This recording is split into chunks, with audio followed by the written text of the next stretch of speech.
Hello, everyone who's joining us on this Google On Air. This is Shaily Hakimian, the Community Manager at ELI Talks, and I'm here to host ELI On Air today. And today we have an extra special guest. We have Miriam Brosseau, who is the Program Director at ELI Talks, and also, yeah, there you go, hi. And she's also one of the ELI speakers that we have. We definitely wanted to look into her talk a little bit more. Isn't that great? Her talk is named Ahavat Israel, and she gives a nice piece about how our Jewish community can be a little bit better at bringing people together and welcoming our neighbors and people from different backgrounds. And we're going to talk about it a little bit more, and I'll give you a little bit more of an overview if you haven't seen this fabulous talk yet. With that, we're going to start today's ELI on Air that's called Letting Love Fill the Cracks. I wanted to let everybody who's viewing, there is a chat box, and if you have questions throughout the talk, please send them in that chat box. We also have a Facebook group open. You can send your messages on there, or you can tweet us at Eli underspace, this one, the flat one, talks. And we'll try to pull your questions in on air. So a little bit more about me. I just started with ELI just recently, about a few weeks. And I'm excited to start by doing interviews. It's going to be phenomenal. So excited. And yes. Miriam, do you want to say hi, like a general hello to everybody who's on air with us today? Hello, everyone. Thank you for tuning in. I'm really excited to be chatting with you and talking about Israel and your questions around that. And I'm excited to have Shaily hosting us today. So thank you. Thank you, Miriam. That's so great. Now, before I did this interview, I didn't tell you this yet, so it's a little bit of a surprise. But I did do a little bit of Google on you, Miriam. Are you ready to find out what I scooped up? Sure, bring it. Oh. I love that attitude. It's a great attitude. So I did find that you had a very cool Tumblr account that you kept up with a while, appealing to Jewish professionals around the country. Do you know what I'm talking about? I saw that you had an article. Say more, yeah. I saw that you had an article about what is professional and personal online, and that was something that I had been thinking a lot about between the two. How does that sound? Does that sound like kind of what you were going for? Shaily, I lost you for a second. Your video got a little bit of choppy. Can you ask me the question one more time? Yes. Let's see. Let me see if I can get it a little. Let's see. Are we going? Can we see me a little better now? So far, so good. Go for it. Great. So yeah, I was seeing your Tumblr, and I was seeing a lot of cool articles about for Jewish professionals. And one thing I saw was how do you keep personal and yet professional, or separating the two? Right? Is that how you feel? That you want to separate both, or? I am one of those crazy older millennials who everything is pretty much integrated with me. It's very difficult to say this is my professional life and this is my personal life. It all gets sort of mixed up together. And I think part of that is a result of being a Jewish communal professional, that I live and work doing the things that I love all the time and being part of the community that I'm in, and it's worth it for me, and it's a decision that I've made for myself that pretty much everything I do is personal and professional. It's all sort of intermixed, but I know that's not the right answer for everyone, and if there are very good reasons for keeping those spaces separate, and I think it's a decision that everyone needs to make for themselves, and then figure out what are the best ways to keep that up without going crazy. That's yes, I totally feel you. I feel that so much in Jewish education, especially. Like, I work at a Schechter day school, and one of the teachers has a microwave, and she uses it for herself, but she becomes basically a mother for all the kids who need a microwave. And she was telling me how she like takes care of all these kids, and I was like, wow, like, you know, it's, you're more than just a teacher. You become kind of like a caretaker for these kids because, you know, we're taking care of Am Yisrael. So I see that balance all the time, and I totally feel your perspective. Well, the reason I ask is because I like to bridge personal and professional, and try to pull some of your story, so our viewers can connect your story with your talk and where it may be coming from. Is that okay? Sure. Yeah. So I wanted to ask you a little bit more about, I actually saw that you won the Jewish Week's 36 under 36 online. Yeah. Yeah, in 2012, I was one of the New York Jewish Week's 36 under 36 young Jewish innovator types. And I saw you're living in New York right now, and I know have not always been from New York, and I was going to see what it's like coming from another city and then kind of moving around a little bit, and what that's like. So I'm originally from Wisconsin, and spent many years living in Chicago before coming to New York. And it's been a wild ride. New York has been very good to us. I came from this really tiny Jewish community in Wisconsin, and am now living in one of the biggest and most diverse Jewish communities in the entire world. And so that's been kind of a crazy ride to really get a sense of what's out there, and the possibilities beyond, and also the sort of the advantages and disadvantages of being in those tiny communities and being in these very large, diverse communities. I think they each have their own merits and their own drawbacks. Now, I always grew up in Chicago, so what are some of the small town Jewish community things that I might not know about, or maybe our other viewers might not know about? Sure. I think there's something, so I grew up in Racine, Wisconsin, which has a population of 90,000. It's a small city, and there are actually Jews there, at least two, because my parents are still there. Hi, Mom. And there's something really special about small Jewish communities, because the expectation is that everybody has to get along, right? There's just not that tipping point of enough people in the community to be able to say, like, we're going to go off and do our own thing, and we're going to go off here and do something else. It sort of forces you to work together, and that can be really great. It can also be really hard, because people are people and politics arise, and not everybody gets along all the time. But it does sort of force the question, how do we get along with one another? And on the other hand, living somewhere like New York, where there's this ridiculous diversity of people, where there's every kind of Jew you've ever heard of, and many more that you never have and never thought would have existed, there's real beauty in being able to find sort of a niche within a niche, right? These really micro communities of, LGBT Yiddishists, right? Or vegan cat-loving Jews, right? There's all of these really, really tiny micro communities, which is fascinating and affirming and wonderful in all kinds of ways, but it also can feel really divisive.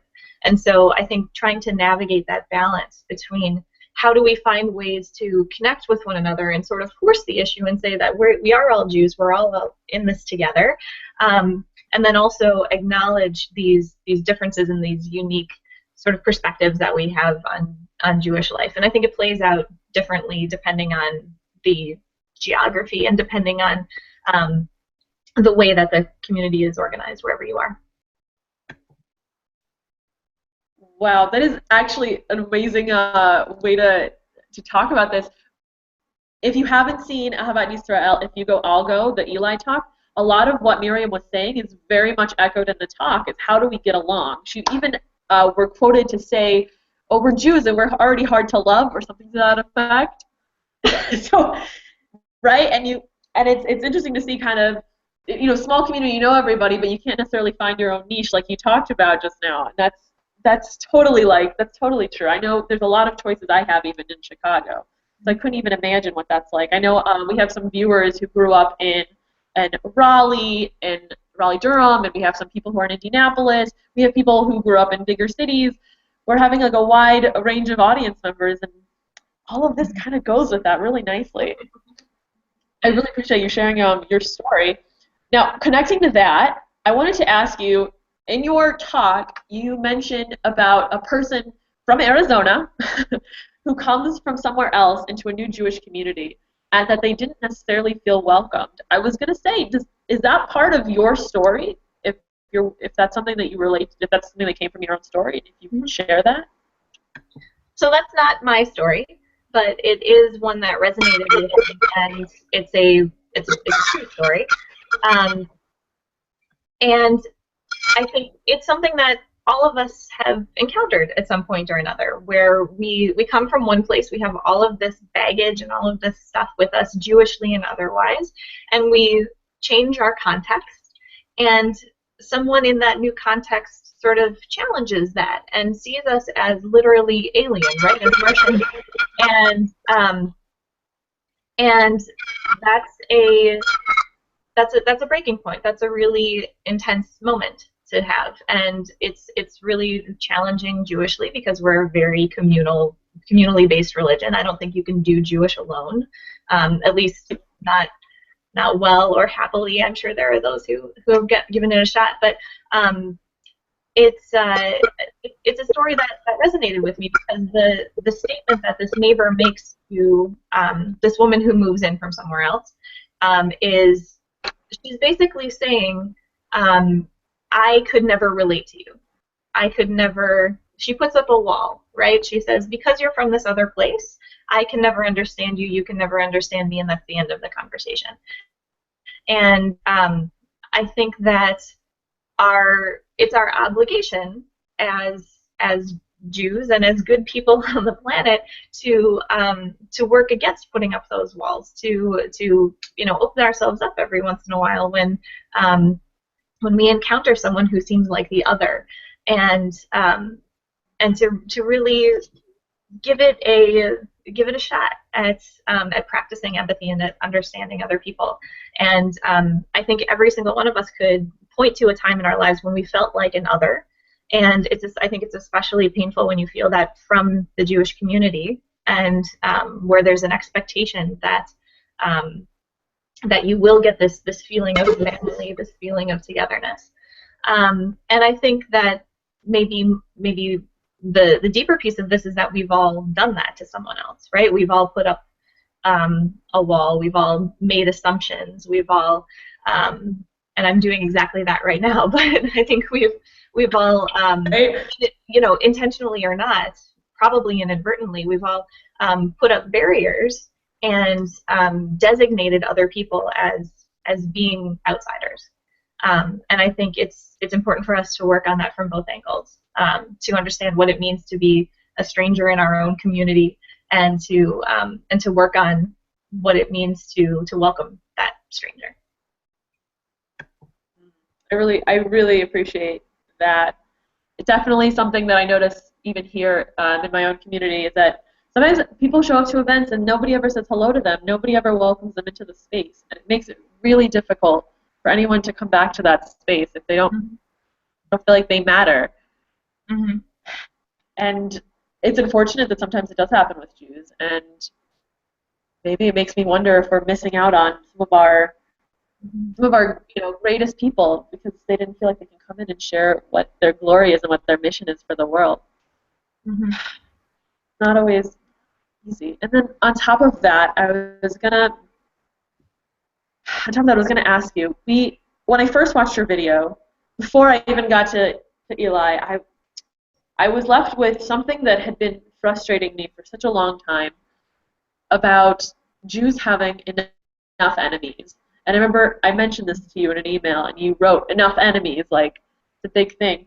And I see that with different denominations of Jews, I don't even know if denomination is the right word, but different groups of Jews from different areas can say kind of nasty things like your Judaism isn't valid and your Judaism isn't valid, or you're being exclusive, or you're not really Jewish, and this and that, and drives me insane.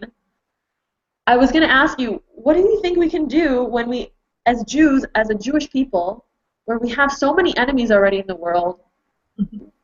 What do you say about the fact that Jews are already like on top of each other? Well, let's solve this right here and now. Ready? Here we go. Right? Let's just end it. Right. So look, I mean, it's not a new thing, and it's an age-old question. And you know, I don't think I'm going to say anything entirely new, nothing that anybody else hasn't said before. But I think you know, there are some scary things happening in the world right now, and scary things happening specifically against Jews, which is something that I think my background is leads me to think that, you know, I have all kinds of thoughts about like my relative safety, right? I sort of make the assumption that I'm basically safe in the world, that people are basically good and all of that, and then there's these things that happen that really challenge those assumptions. And I think that when you see these kinds of overt attacks, when you see rising anti-Semitism, or whether it's intentional or unintentional, or whether you label it as that or not, it's scary. And the instinct for any reasonable human being when you encounter something scary is to curl in on yourself, to protect yourself, right?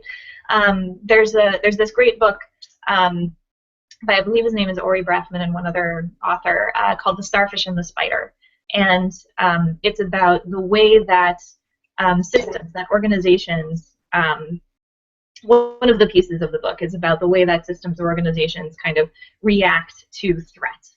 And he compares different kinds of organizations to starfish or spiders. And spiders, when they get threatened, pull in on themselves, right? They literally curl up. And it's a very defensive posture, and it's intended to protect you, but it also can have these really detrimental effects if an organization kind of closes, or people, or whatever it is, kind of closes in on itself. It means that you're not letting anyone in or out. It means that you are sort of blocking yourself from the world, and that can feel safe, but it can actually be more dangerous.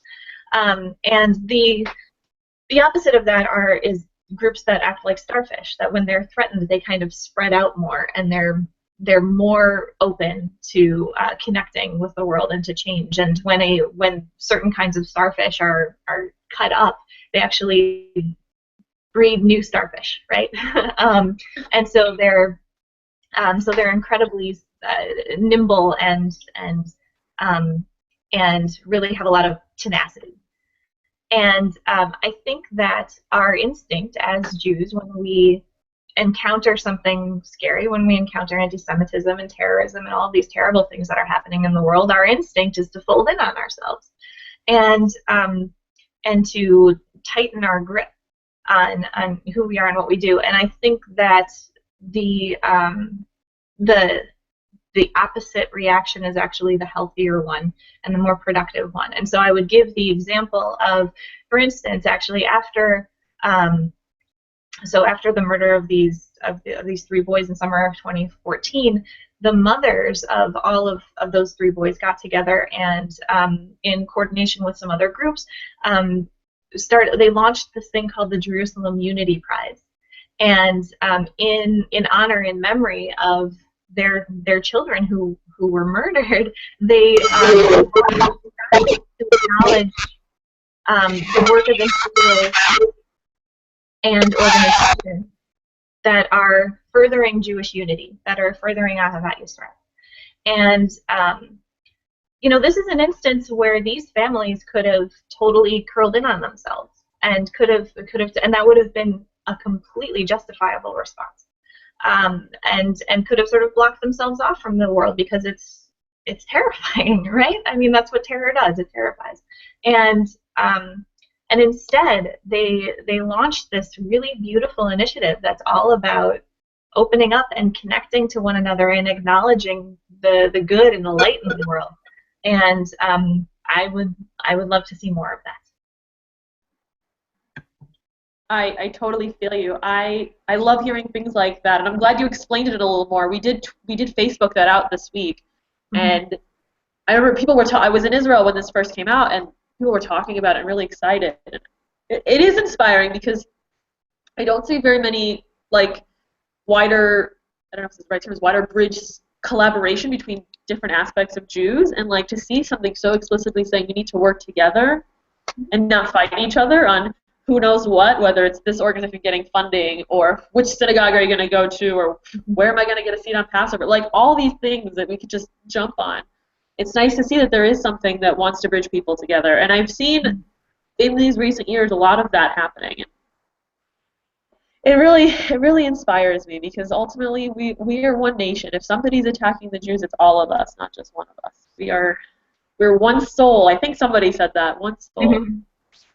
Well, I think it's I mean, there's a couple pieces to this, right? I mean, I think that first of all, I mean, we're talking about what feels like a very sort of frou-frou, kumbaya kind of thing, like let's all come together for the world.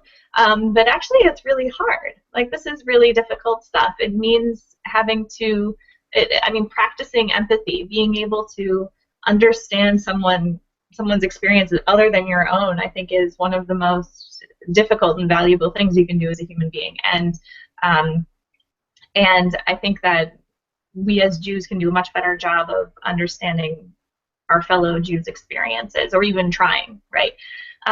So there's that. And I also think, and this is another point that I brought up in my talk, that it, you know, this is an initiative that came out of a really terrible situation, but the idea of Ahavat Yisrael isn't limited to terrorism and anti-Semitism and those moments when you come together in tragedy. The intention is that we're supposed to do this all the time, right? That we're supposed to be opening ourselves up and connecting to each other and really building a movement that brings light into the world every single day.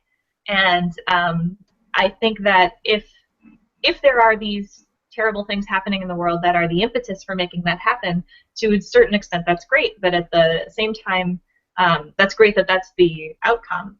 But at the same time, I think it's the reason that I framed my talk as this is something that we need to teach, and this is something that needs to be embedded into the education that we do, and needs to be the premise of a lot of the education that we do, is that it just needs to be an everyday thing, because it really is those moments of, you know, walking into an event and not getting introduced to anyone and feeling very alone in this space where it's supposed to be about the community.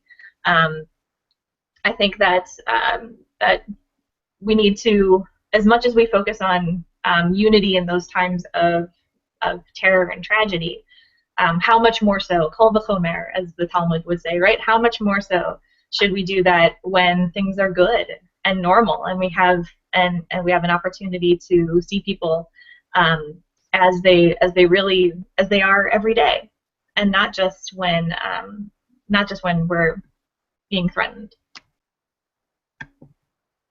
Oh, that is so true. That's so true. It's like we can come together. I think you read this quote. We come together for a state that's so far away, yet we can't connect to our neighbor. It's like I feel all that. Something that I really wanted to think about is another kind of area that bounces off what you're saying, is thinking about, as Jews, like, we should connect with each other. We should find a universal, maybe a universal way of how we can interact with one another as Jews. But at the same time, I find this struggle is that as working as a Jewish professional for the last year and a half, after going to a very mixed, a lot of opportunities to meet other people from different backgrounds at university, and then going to a Jewish professional, I realized that a majority of the people in my life are Jews, and that I'm not interacting with very many people outside of this. So at the same time, how do we get together with us without necessarily forgetting that there's a whole world that's also kind of has a piece about our safety? Makes me wonder. What do you think? That is one of the things that I really struggle with. And I'm going to be perfectly candid here. Like, in putting together this talk, it was I mean, I acknowledge in the talk that this is something that I wanted to talk about because it's hard for me, and that's still true.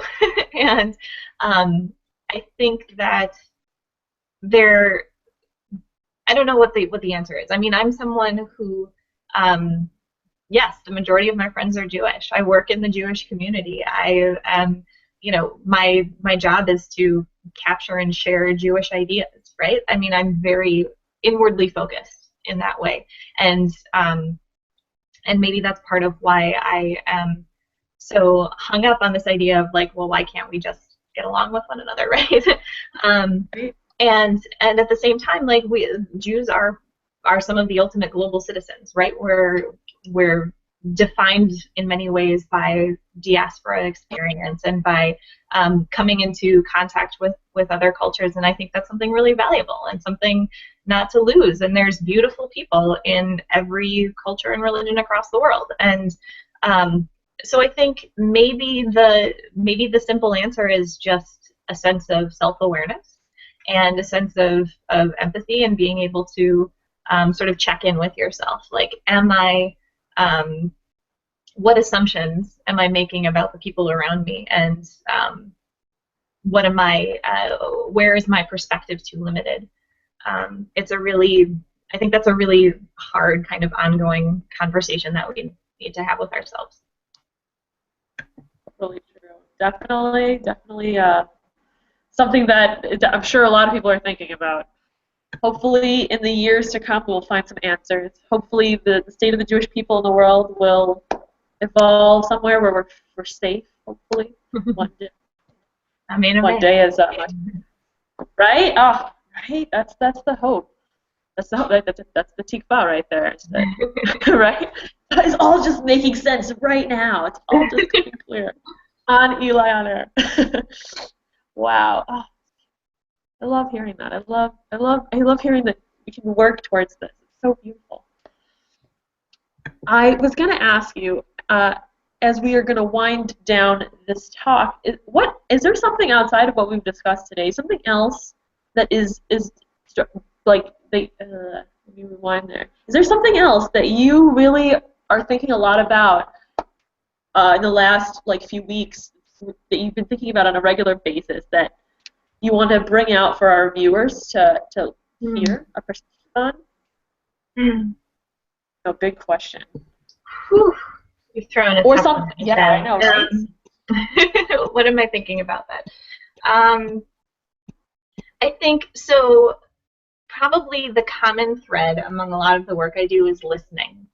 I work in social media coaching and strategy, and the first thing that I tell a lot of my clients, a lot of the folks that I work with, is that as much as the social media revolution is about talking, the social media revelation is about listening, right? There is a lot of, which is hokey, but I love it, so bear with me. But there's all these people out there spouting their ideas, and it's a huge opportunity to share yours with the world. But at the same time, it's an even bigger opportunity to practice some listening, to really get out there and hear other people, and understand where they're coming from.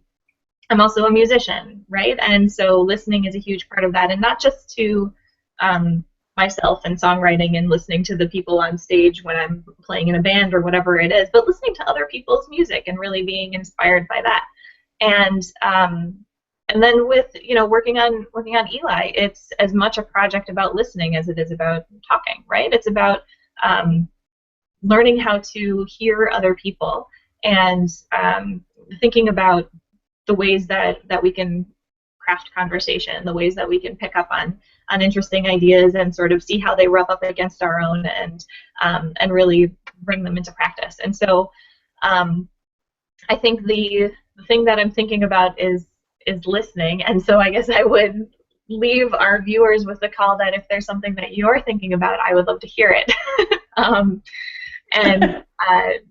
All the emails come in tonight. Right, and all the emails, and then I've opened myself up to a world of trouble. But yeah, I mean, I think it's a skill to practice and hone. And I'll also recommend, on that note, there's another talk in the catalog. Eliza Klein talks about why ask why, and she spends a good chunk of her talk talking about listening. And I think it's something that it's a good first step, listening to one another. This makes me think of one of the best quotes I got in college from a professor who said this to me specifically. He's like, you need to figure out here in college why you matter and why you're not the only one that matters. Totally right. I infused it in myself, and I'm somebody who goes, if you don't know, I go by the screen name Talkaholic on a lot of social media, or not social media, a lot of websites. And so I'm a talkative person, but in the last year I find myself just zipping it so much more. And it's been kind of powerful because I realize that what people are saying is oftentimes the answer to whatever I'm trying to figure out. And I wouldn't have gotten it if I kept talking. It's so cool because it's really at the heart of a lot of Jewish text and prayer and tradition, right? I mean, Baruch Shomea Tefillah, right? Blessed is the one who hears prayer. Shema Yisrael, hear, understand, Israel, that that we've got God, and that's awesome. Naaseh v'nishma, right? We're right now in the portion of the Torah for those listening live, where we're receiving the Ten Commandments, and all of these great, amazing things are happening, and we're all there right now while it's happening, and the people, Israel, they accept upon themselves these commandments, and they say Naaseh v'nishma, right? We will do, and then we'll understand that Nishma is Shomea. Nishma means we'll hear, right? So we'll act and we'll listen, and I think that's I don't know. I love that phrase, Naaseh v'nishma. I think there's something really powerful in the combination of doing and listening, and I feel like faith is sort of the space between the words, which really helps sort of move my work. But yeah, I think this idea of listening and being attentive and being empathetic is really at the core of who we are. And I'd love to see us really actively get back to that. Yes. I love that. Oh, it's really beautiful. And I was also going to ask you also, what's something that is inspiring you right now? My kid. I had a feeling you were going to say that. I have a now 19-month-old little boy who is just exploring the world like crazy and learning all kinds of words and running around and playing guitar, which is awesome. I started when I was 9, so he's got a huge jump on me. But I think that other people will talk much more eloquently about this. Danya Ruttenberg is one of them. But great talk. It's a great talk about parenting as a spiritual practice. But there is nothing like watching someone experience the world for the first time, and that's hugely inspiring. I will also say that my husband, who's a stay-at-home dad, is also a huge inspiration to me, because he facilitates my son's experiencing the world the first time, and is amazingly just like strong and compassionate and all of these things. So that inspires me as a professional and as a mother and as a Jew, and he's also really cute. So yeah. Very cute. I saw there's some stuff on Google. It's very cute, very cute. And then also, I want to give you an opportunity. This is your platform to share about the awesome stuff that you do. I know you and your husband are both musicians. If you have any plugs on that or anything upcoming, I want to give you the floor before we wrap up. Wow. All right. Well, okay. Thank you, Shaily. That's very sweet. So my husband and I are a band. We're Stereo Sinai, so you can check us out at stereosinai.com. We're on a bit of a baby hiatus, but there may be more music to come. And I'll also give a shout out to Bulletproof Stockings. It is a Hasidic all-girl alt-rock band with whom I occasionally play guitar, and they're fantastic, and they're the next Matsyahu. So. Oh, hey. So yeah, those are some of the other things that I'm working on, and I'm in. So I'll add one more thing, but so in my talk I address this idea of the Jewish people being referred to as Yisrael, right? The people who we struggle with God, right? And that's really at our essence. But at the same time, we're also Yehudim, right? Which comes from the word moda, which is thankfulness, right? To be thankful. And so something else that I'm thinking about lately is, what is that balance? What is that connection? What's the tension that we need to deal with between struggling with God and being thankful? And so I think one of my personal projects is sort of actively working on what's the connection, and how do you pull from both of those names for us, and use them to be the best people possible. So with that, I want to be thankful to you, Shaily, for giving me this platform and for conducting a lovely interview. Yes, thank. I love this. Is very very back and forth. It's like the tables are turned. It's like you gave me the platform, then I'm giving you the platform. So but you know what? It's about giving and listening, and that's what we did today, right? Oh, nice. We're tying it all together. Well, that's pretty good. That's pretty. It's pretty good to know what you're up to. By the way, I've watched your talk maybe like 6 times already, and like, if you go, I'll go with you. I'm like, it's in my head totally, and I'm just like, I'm already like fangirl right here. So I love it, and I've been to the site. It's very cute. You have some very fabulous packaging for your speedies, by the way.